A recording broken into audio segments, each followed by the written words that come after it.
Hey guys, so on this vlog, we're gonna talk about hyperthyroidism. Before that, let's talk about the thyroid gland. Because the thyroid gland is the reason why I have hyperthyroidism right now. Our thyroid gland is a hormone-producing organ which is located in our neck, and it has the shape of a butterfly. Primarily, it produces two hormones, T3 and T4. And these hormones are needed to regulate our body, such as our metabolism, our body temperature, our energy levels, our digestion even, as well as our growth. Let's break down each of the functions of the thyroid gland. For metabolism, it controls the speed to which our body converts our food into energy for us to use it on our daily activities. For hormone production, it uses iodine to produce T3 and T4, which travels through the bloodstream to regulate our metabolism. For heart rate management, it controls how fast or slow our heart beats. For growth and development, thyroid gland is essential in our bone development as well as our nervous system. For body temperature regulation, it regulates heat production within our body. So how does our thyroid gland work? Our thyroid gland also has a boss. It is the hypothalamus in the brain as well as the pituitary gland. Those two bosses is responsible for releasing the thyroid stimulating hormone or the TSH, and the thyroid gland receives it so that it can produce the two hormones that I mentioned earlier, the T3 and T4. And the three of them creates a loop. So when T3 and T4 levels are high, they signal the pituitary gland to release lesser thyroid stimulating hormone. That's why when you get a thyroid panel, it usually shows low levels of TSH and high levels of T4. Now, what is hyperthyroidism? By the word hyper, that means our thyroid gland is hyperactive or overactive. This means the gland is producing excessive thyroid hormones, forcing our body's metabolism to go into overdrive, causing weight loss, fast heart rate, nervousness, and so much more. The most common cause of getting hyperthyroidism is Graves' disease. Graves' disease is an autoimmune disorder where the immune system attacks the thyroid gland, causing it to overproduce. Two other reasons are toxic nodules or toxic nodular goiter and thyroiditis.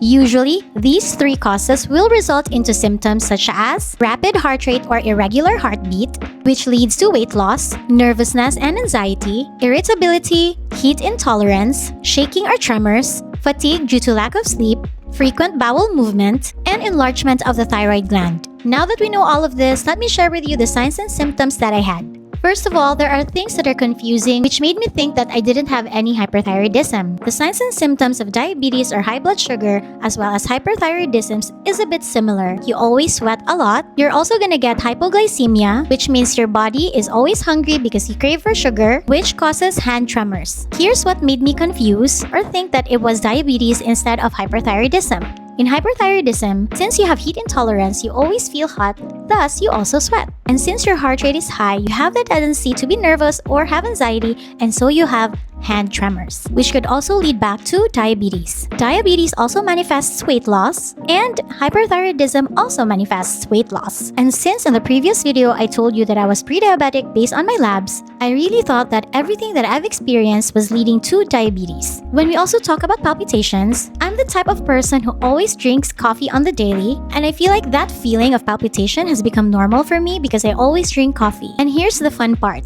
After taking Mounjaro, the signs and symptoms that I feel because of diabetes were all gone, such as being always thirsty, always sweating, feeling hot, and as well as the hand tremors. And guys, I didn't really have a hard time sleeping. Well, the only thing that I could remember last year was there were two specific times between November and December where I told Jeff that I was having a hard time sleeping because usually when I close my eyes, I automatically go into deep sleep. So I didn't really think that the two instances where I had a hard time sleeping was already a sign of hyperthyroidism. Here's also a funny part. Since I've grown older, I have developed lactose intolerance, and so most of the time if I consume dairy or coffee, I usually go to the bathroom.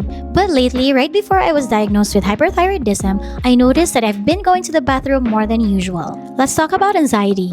I acknowledge people with anxiety, I know that it's real, but on a personal level, I don't really think I have that. But as soon as I was diagnosed with hyperthyroidism, I tried to look back and I realized that if I have small problems, usually I get so stressed easily about them. And I thought as a mom and someone who's currently on premenopausal age, I really think that those things were so normal. And so it's so hard to distinguish that it's already a sign because these things seemed normal for a woman just like me. But there's this one incident last year where we had to stay in Panglao, and for the first time in a long time, we drank Absolute vodka. You know, the Asian flush? I actually have that, but not to the extent of having it spread down all over my body. I even posted it on TikTok that I'm so red, like it even reached my arms, my chest, and as well as my legs. It was the very first time that I've ever tried that, and I thought, oh, maybe it's because it's been too long that I've tried drinking this much. But I realized, guys, it was the heat intolerance of hyperthyroidism. Also about irritability, remember when I mentioned on my first vlog that I easily get irritated with parking space, and I really thought that it's just normal, like it's just part of aging. And there's also the symptom that I noticed, and yes, this is very recent.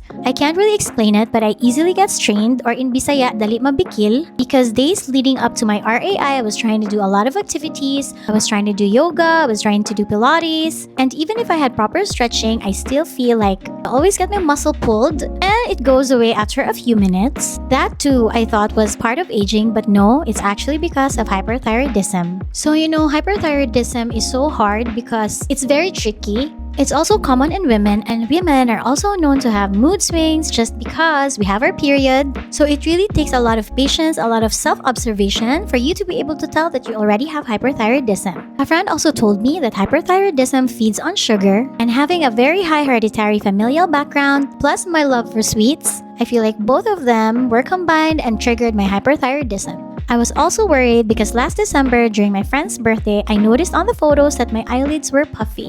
And so that was one of the things that gave me anxiety, was because I really thought that my eyes are about to pop, and that really caused me a great stress because on YouTube and TikTok videos, I see a lot of people with hyperthyroidism with Graves' disease, and one of the things that they always complain about is their eyes. There were also days that I was always like hyperactive, and guys, it's also a sign of hyperthyroidism. So who would have thought that all of these things that I've been experiencing were already signs? I really had to let go of the fact that I failed myself in seeing those things. I stopped blaming myself because nobody can ever tell unless you get tested with thyroid panel and have your levels checked. I think that's pretty much everything that I can remember. So I'm just gonna tell you this. Be observant. If you feel like there's something wrong with you, make sure to have yourself checked, because these little things might be signs already that you have something. There's nothing wrong with being careful, because at the end of the day, our health is the only wealth that we can have. And if you have children, your children still needs you, and so it's so important to be healthy, not just for yourself, but for your loved ones as well. Alright guys, I hope you learned something from this video, and see you tomorrow. Bye!